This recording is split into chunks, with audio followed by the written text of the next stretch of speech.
નમસ્કાર દર્શક મિત્રો, હું યોગેશ પટેલ લાઈવ ગુરુ ન્યૂઝમાં આપનું સ્વાગત. નિહાળીએ આજના સમાચાર. બેંકોકથી સુરત આવેલી એર ઇન્ડિયાની ફ્લાઇટમાં આવેલ મહિલા સહિત 2 આરોપીઓને ₹6.18 કરોડના હાઇબ્રિડ ગાંજા સાથે સુરત ક્રાઇમ બ્રાન્ચની ટીમે ઝડપી પાડ્યા હતા. સુરત શહેર પોલીસ દ્વારા ચલાવવામાં આવી રહેલ no drugs in Surat city અભિયાન અંતર્ગત સુરત ક્રાઇમ બ્રાન્ચને મોટી સફળતા મળી છે. ક્રાઇમ બ્રાન્ચે માહિતીના આધારે સોમવારે સાંજે સુરત એરપોર્ટ પર DIR કસ્ટમ વિભાગ અને CISF સહિત ડુમ્મસ પોલીસને સાથે રાખી બેંકોકથી સુરત આવેલી એર ઇન્ડિયા ફ્લાઇટમાંથી ઉતરેલા મહિલા સહિત 2 શંકાસ્પદ વ્યક્તિઓની તપાસ કરી હતી. જે તપાસમાં મહિલા અને તેની સાથે રહેલ ઈસમ પાસે 4 જેટલા ટ્રાવેલિંગ બેગની તપાસ કરતા તેમાંથી પોલિથીન પ્લાસ્ટિક પેક કરી લાવવામાં આવેલ હાઇબ્રિડ ગાંજાના 16 જેટલા પેકેટ મળી આવ્યા હતા, જેની બજાર કિંમત ₹6.18 કરોડ હોવાનું સામે આવ્યું છે. 55 વર્ષીય આરોપી મોહમ્મદ ઇકબાલ અહેમદ ખાન અને 53 વર્ષીય રશિયા અબ્દુલ કપૂરની ધરપકડ કરવામાં આવી છે. આરોપીઓની પૂછપરછમાં બેંકોકથી સુરત આવેલી એર ઇન્ડિયા એક્સપ્રેસવેની ફ્લાઇટમાં આરોપીઓ 4 બેગમાં આ હાઇબ્રિડ ગાંજો લઈ આવ્યા હતા. બંનેને શંકાના આધારે એરપોર્ટ પરથી ઝડપી પડાયા હતા. જે ટ્રાવેલ બેગમાંથી 16 જેટલા પારદર્શક પોલિથીનમાંથી હાઇબ્રિડ ગાંજો મળી આવ્યો હતો, તેની કિંમત ₹6.18 કરોડનો 17.600 કિલોગ્રામ ગાંજો રોકડા રૂપિયા સહિત ₹17.5 કરોડનો મુદ્દામાલ કબજે કરવામાં આવ્યો હતો. ઝડપાયેલ બંને આરોપી મોહમ્મદ ઇકબાલ અહેમદ ખાન અને રશિયા અબ્દુલ કપૂર ચેન્નાઈના તમિલનાડુના વતની હોવાનું જાણવા મળી રહ્યું છે. આરોપીઓએ અલગ અલગ બેગમાં અંડર કવર ગ્રીપ બનાવ્યા હતા, જે કવરમાં ગાંજાના અલગ અલગ પેકેટ છુપાવવામાં આવ્યા હતા. જ્યાં એરપોર્ટ બહાર હાઇબ્રિડ ગાંજાની ડિલિવરી લેવા માટે આવેલ તમીમ અંસારીને પણ ક્રાઇમ બ્રાન્ચે ઝડપી પાડ્યો હતો. ત્રણેય આરોપીઓની ઊંડાણપૂર્વક પૂછપરછમાં મોટો ખુલાસો થયો હતો.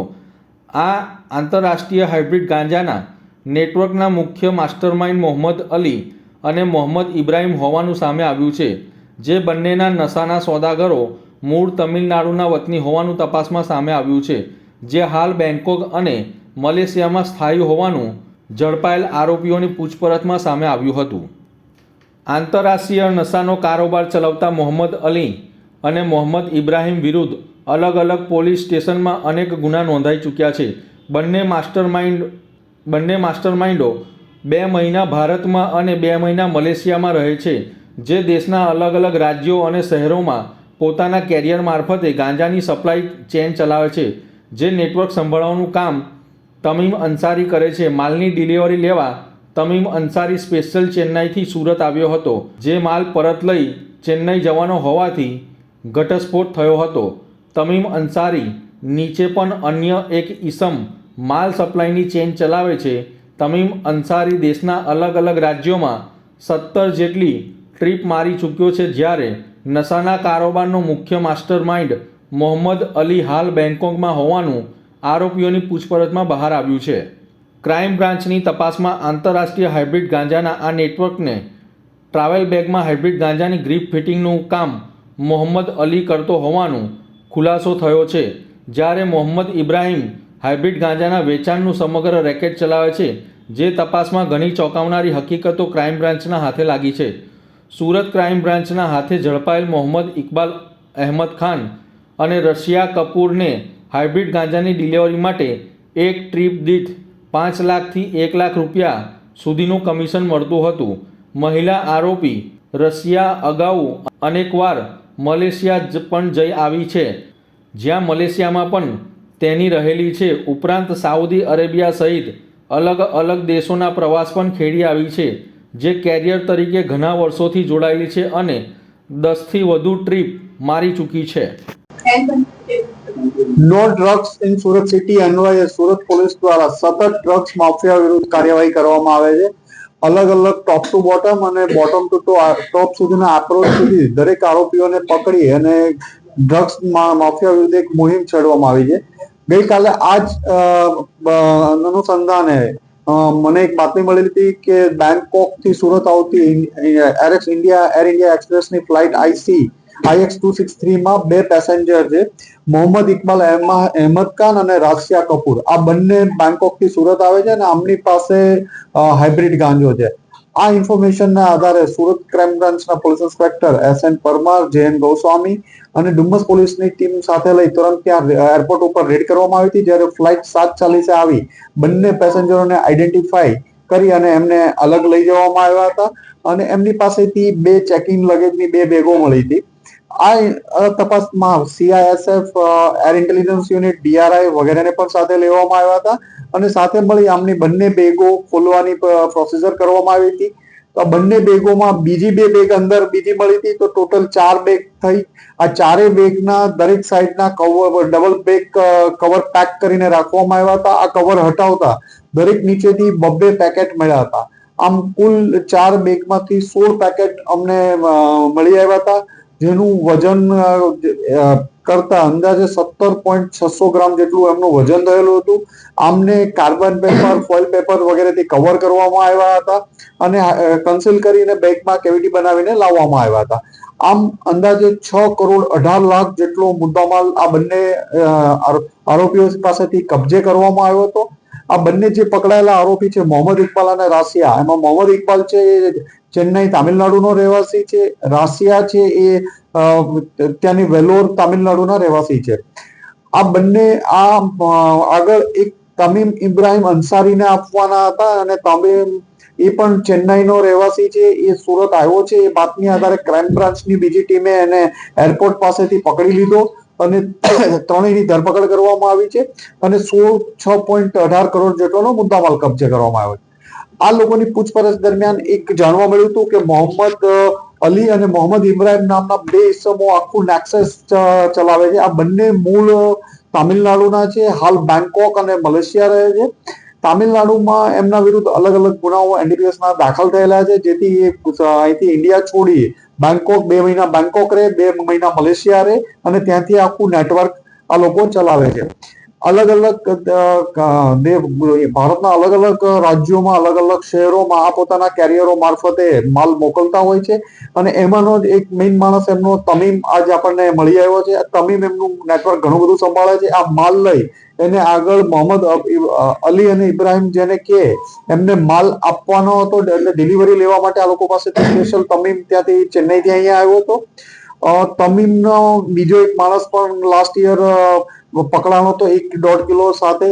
તમીમ પોતે પણ 15 થી 17 ટ્રીપ મારી આવ્યો છે અને અલગ અલગ રાજ્યોમાં માલ વેચી ચૂકેલો છે.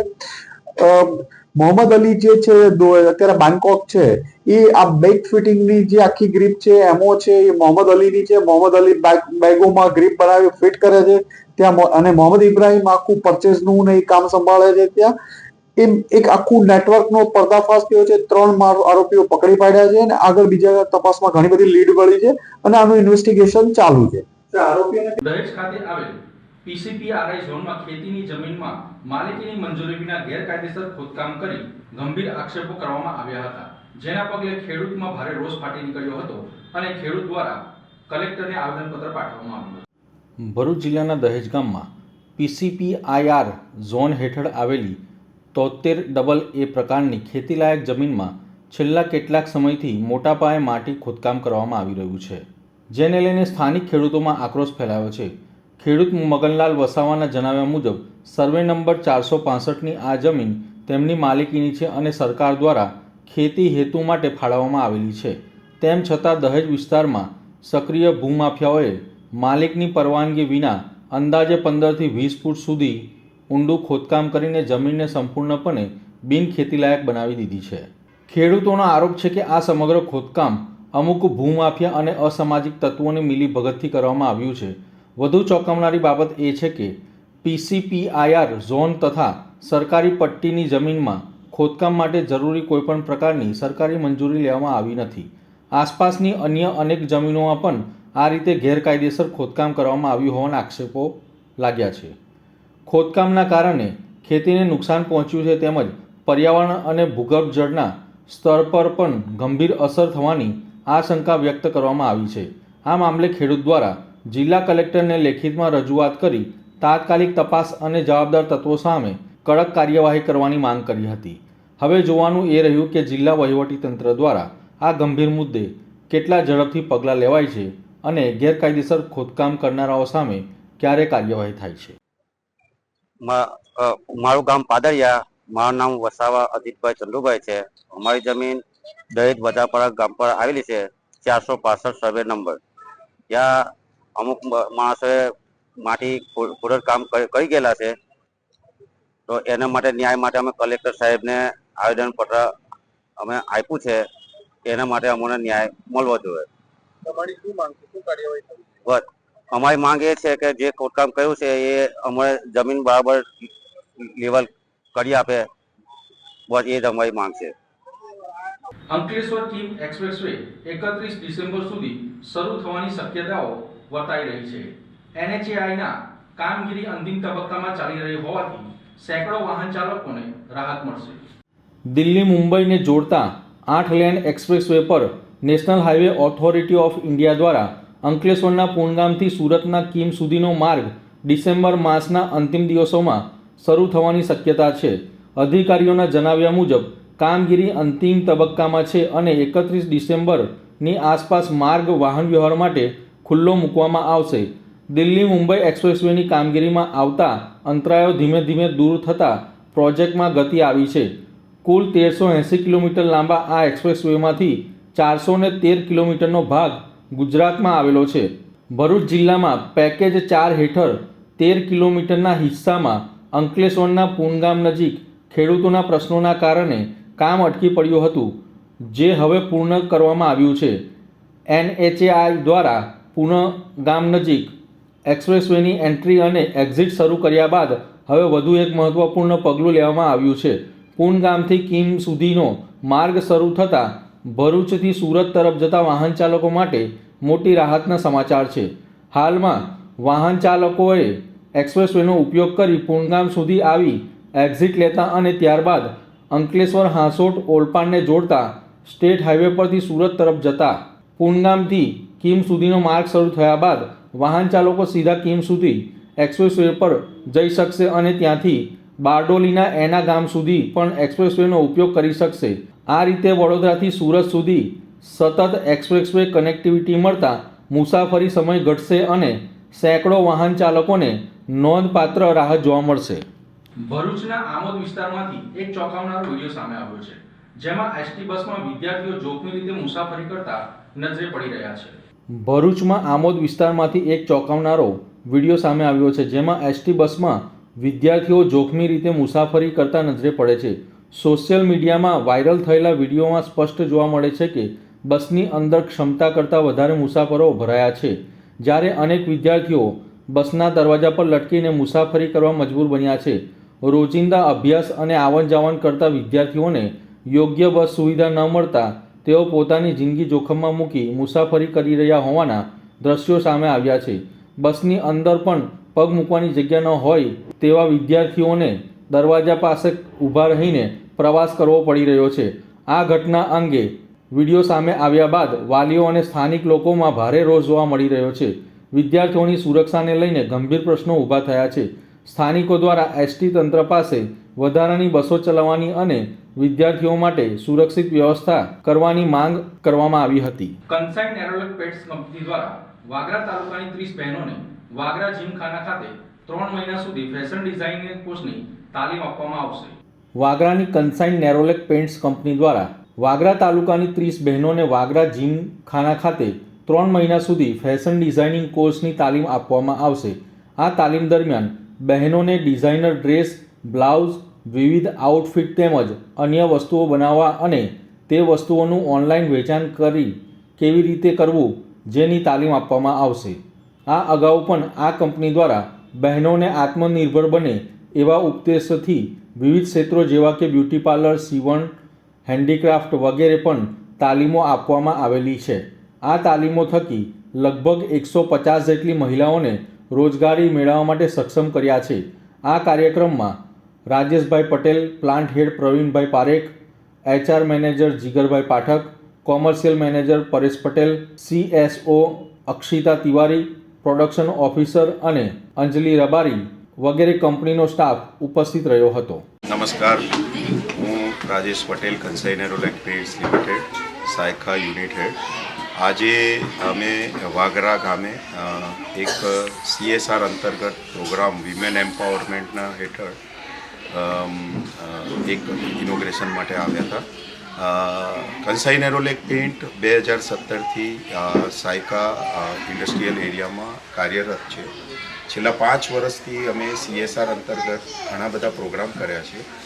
પરંતુ આપણે વાત કરીએ તો વિમેન એમ્પાવરમેન્ટ અથવા તો નારી સશક્તિકરણના હેઠળ અમે છેલ્લા 4 વર્ષથી અલગ અલગ ક્ષેત્રમાં કામ કરેલા છે, જેમ કે બ્યુટિફિકેશન વર્ક, સ્ટિચિંગની તાલીમ આપવી, અને આજે અમે અત્રે ઉપસ્થિત રહ્યા છે તે પ્રોગ્રામ છે કે ફેશન ડિઝાઇનિંગ એન્ડ સ્ટિચિંગ, અને સાથે અમે સ્ટિચિંગ મશીન બી તેમને આપવાના છીએ જેથી તે તેમના પગભર ઊભા રહે.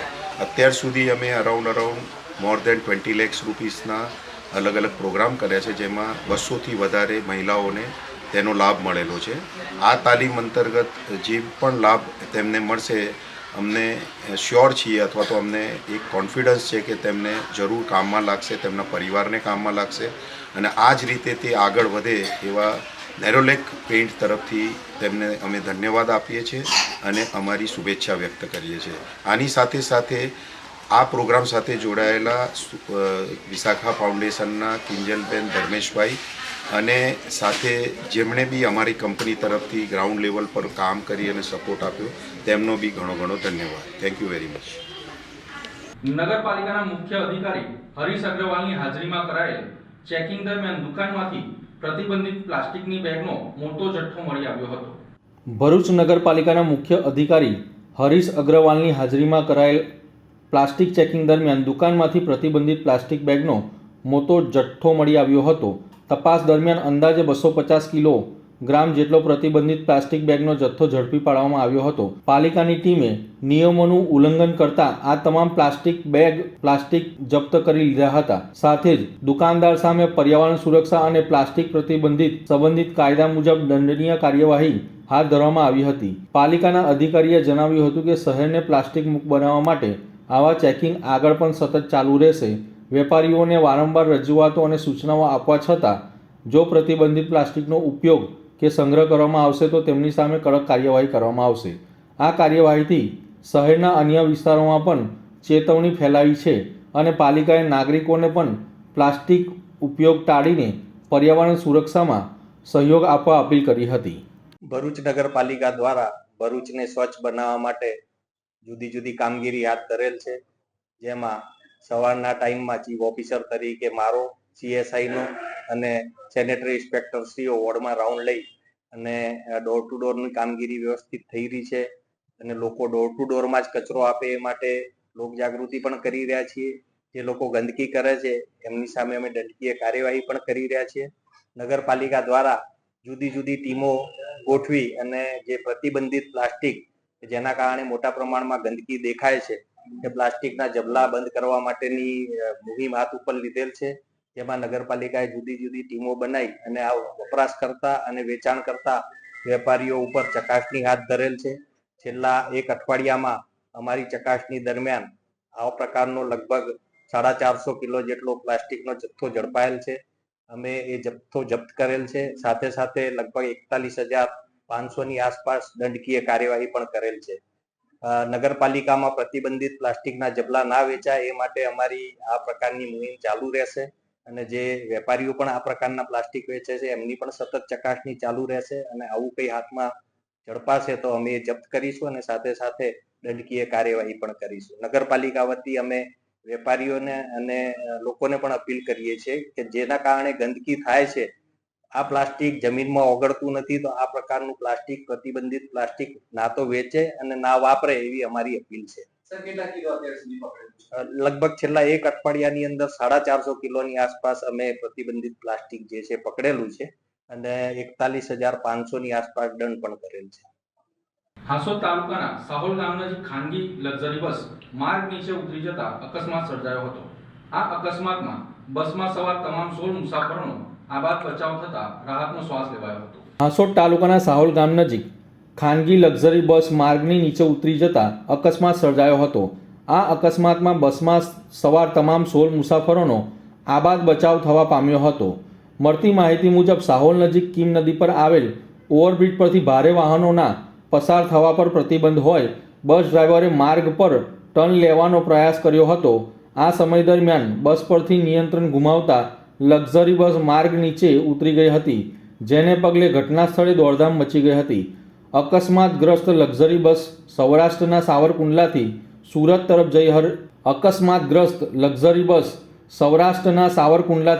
તરફ જઈ રહી હતી.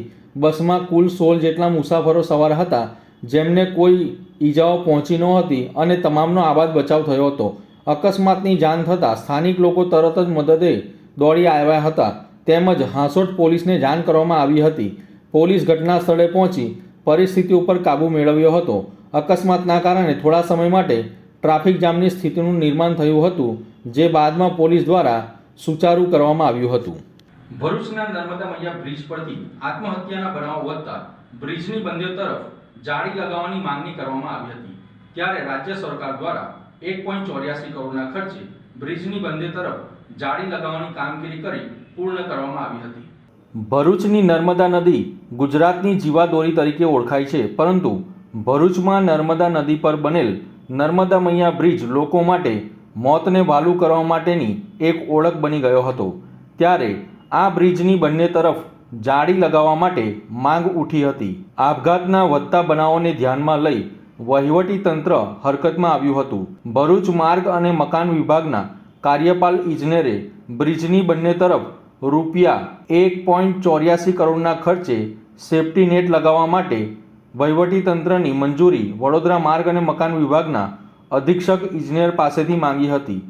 ત્યારબાદ રાજ્ય સરકાર દ્વારા બ્રિજની બંને તરફ જાળી લગાવવા માટેની સૈદ્ધાંતિક મંજૂરી આપવામાં આવી હતી, જેમાં નર્મદા મૈયા બ્રિજના રિવર પોર્શનમાં પ્રોવાઇડિંગ એન્ડ ફિક્સિંગ વાયરમેશ જાળી ફોર પ્રોટેક્શન સેફ્ટી ગ્રીલ નાખવા માટે મોકલેલી દરખાસ્તને સૈદ્ધાંતિક મંજૂરી મળી જતાં બ્રિજના રિવર પોર્શનમાં બંને તરફ અંદાજિત રૂપિયા 1.84 કરોડના ખર્ચથી સેફ્ટી નેટ લગાવવાની કામગીરી પૂર્ણ કરવામાં આવી છે.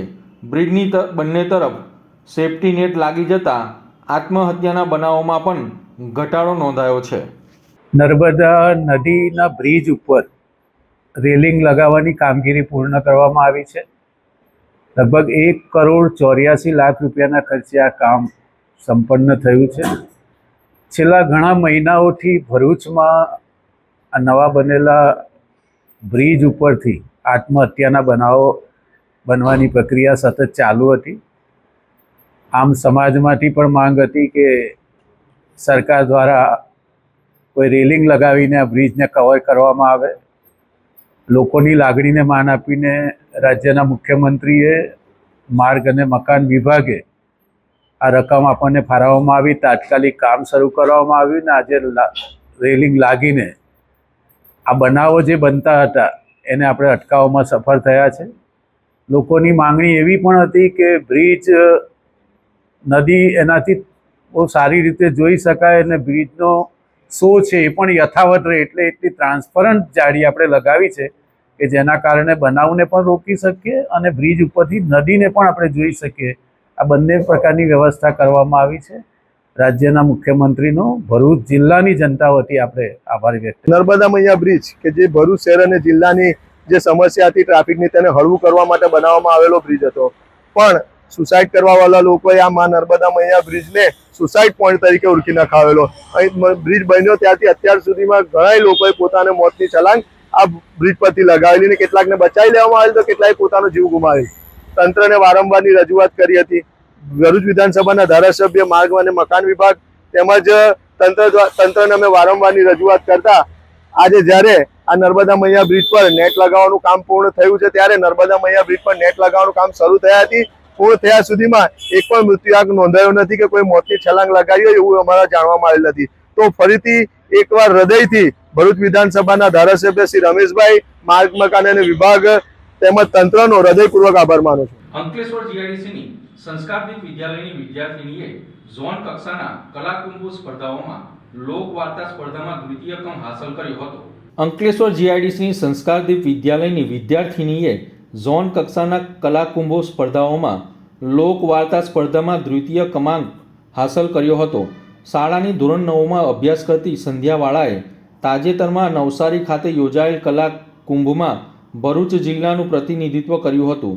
લોક વાર્તા સ્પર્ધામાં તેણીએ ઝોન કક્ષાએ દ્વિતીય સ્થાન મેળવતા હવે તેની રાજ્ય કક્ષાની સ્પર્ધામાં ભાગ લેશે. આ જ શાળાની ધોરણ 4માં અભ્યાસ કરતી અન્ય વિદ્યાર્થી મનશ્રી બરદરિયાએ પણ અન્ય વય ગ્રુપમાં જિલ્લા કક્ષાએ પ્રથમ ક્રમાંક હાંસલ કર્યો હતો. બંને વિદ્યાર્થિનીએ વર્ગ શિક્ષકો મિનલ પટેલ, ભારતી ડોબરિયાએ માર્ગદર્શન પૂરું પાડ્યું હતું. અમારી શાળાની સંસ્કારદીપ વિદ્યાલયની વિદ્યાર્થીની સંધ્યાવાળા, જેણે ખૂબ જ સરસ કલા મહાકુંભની અંદર લોક વાર્તા સ્પર્ધામાં ભાગ લીધો અને સરસ પ્રસ્તુત કરી વાર્તા, જેમાં એ જિલ્લા સુધી પહોંચી અને જિલ્લામાં પ્રથમ સ્થાન પ્રાપ્ત કર્યું. અને ગઈકાલે 23/12/25ના રોજ નવસારી મુકામે લોક વાર્તાની અંદર દ્વિતીય સ્થાન પ્રાપ્ત કરીને શાળાનું ગૌરવ વધારીને એ દીકરી આગળ ગુજરાત રાજ્યની અંદર ભાગ લેવા જાય છે. તો અમારા સૌ શાળા પરિવાર વતી અમે તેમને હાર્દિક શુભેચ્છા પાઠવીએ છીએ કે તે શાળાનું ગૌરવ વધારીને આવે. શ્રીમતી પીડી શ્રોફ સંસ્કારદીપ વિદ્યાલયમાંથી હું સંધ્યાવાળા ધોરણ 9માં અભ્યાસ કરું છું. મેં જિલ્લા કક્ષાએ પ્રથમ સ્થાન મેળવીને ઝોન લેવલમાં લોકવાર્તા સ્પર્ધામાં પ્રતિનિધિત્વ કર્યું હતું, જેમાં મારો દ્વિતીય સ્થાન પ્રાપ્ત કરેલું છે. આમાં હું મારા શિક્ષક, આચાર્ય અને મારા માતા પિતાની આભારી છું અને આગળ હું રાજ્ય કક્ષાએ પ્રતિનિધિત્વ કરવા જઈશ અને શાળાનું ગૌરવ વધારીશ. વડોદરા મુંબઈ એક્સપ્રેસવે પર ધુમ્મસવાળા હવામાન દરમિયાન સુરક્ષિત ડ્રાઇવિંગ પદ્ધતિઓ અને જરૂરી સાવચેતીઓ અંગે ટ્રક ડ્રાઈવરો માટે જાગૃતિ કાર્યક્રમ કરવામાં આવ્યો હતો. ડ્રાઈવરોને ઓછી ગતિ રાખવી, સુરક્ષિત અંતર જાળવવું, હેઝાર્ડ લાઇટનો ઉપયોગ કરવો, અચાનક બ્રેક લગાવવાનું ટાળવું, ફોગ લાઇટનો યોગ્ય ઉપયોગ કરવો, વિન્ડશીલ્ડ અને કાચ સ્વચ્છ રાખવા, વાઇપર યોગ્ય રીતે કાર્યરત છે તેની ખાતરી કરવી, ડ્રાઇવિંગ દરમિયાન મોબાઈલ ફોનનો ઉપયોગ ન કરવો, હેડફોન, ઇયરફોન અથવા લાઉડ સ્પીકરનો ઉપયોગ ન કરવો તથા ઓછી દ્રશ્યતાની પરિસ્થિતિમાં ગેરકાયદેસર પાર્કિંગ ન કરવું વગેરે બાબતોની સમજ આપવામાં આવી હતી.